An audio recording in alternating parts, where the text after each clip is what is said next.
Right now, Pittsburgh's best sports show is about to begin. Call us or tweet us. We got things to talk about on the Ireland Contracting Nightly Sports Call.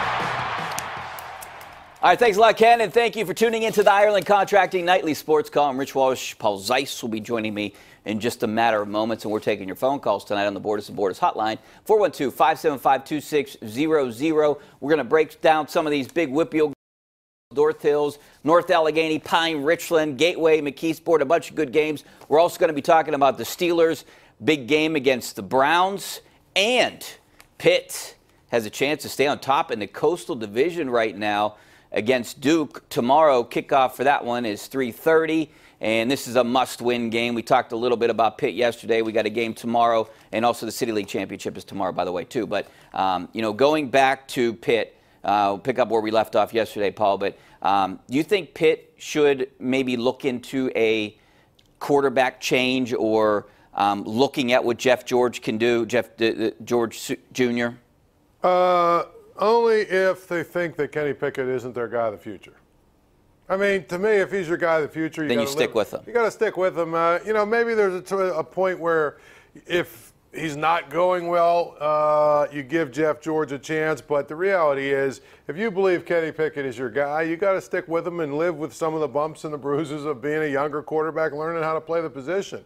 But let me play devil's advocate. The good news is tomorrow, it's probably not going to really come into play that much because, I think the conditions are going to be horrible for football. So they're probably going to – it's probably going to be a game that a guy like Quadri Olison becomes a really important player. Or Hall. They're two guys that run basically downhill. Yeah.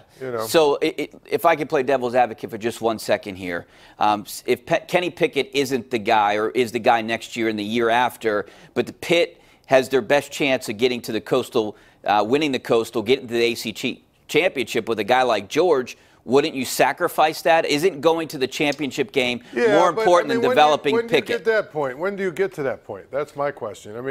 And then you make a change, and who knows if it's going to work out any better. Maybe it works out worse.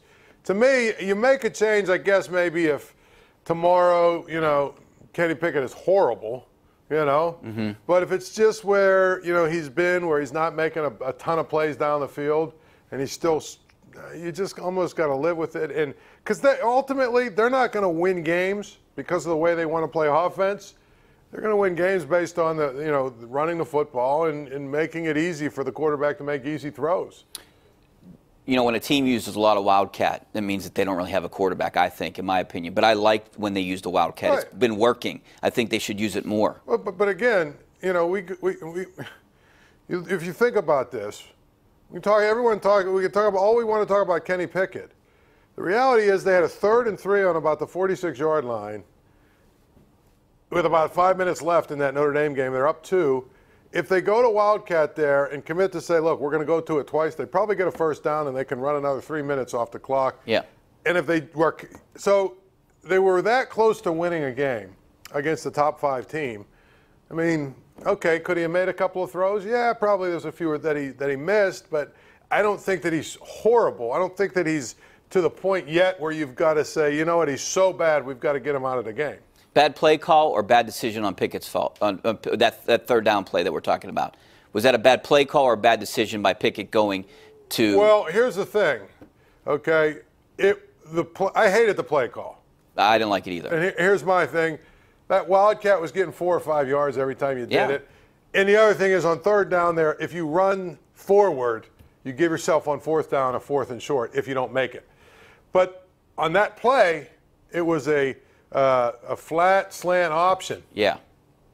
He made the wrong call. It was a bad, bad play call, but it was also bad execution because the slant was there and it's a first down. He just panicked and bailed out and threw it to the guy in the flat. And they lost 3 yards and had to punt. So, to me, you got a young quarterback. Don't give him that option in a critical play like that. You make the call, which is we're running the ball, or just call the slant.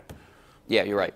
Okay, so Pitt Duke tomorrow, but tonight a lot of high school football games. Our Thermo Twin Whippio Report brought to you by PNC.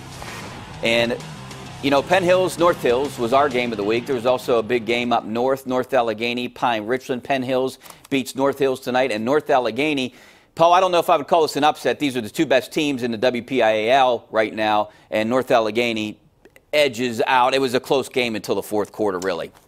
I was surprised, 27-7. I figured it'd be a close game, but you know what, NA, maybe this is their year. Yep, well, we'll see. Penn Hills wins. Also, Gateway beats McKeesport. Those are the three biggest games of the night in the bigger classification. Also, Thomas Jefferson beats West Mifflin. We could talk about high school football. We could talk about Pitt. Also, the Steelers' big win against the Browns on Sunday. Give us a call, 412-575-2600 on the Borders and Borders hotline. We'll be back in a couple minutes.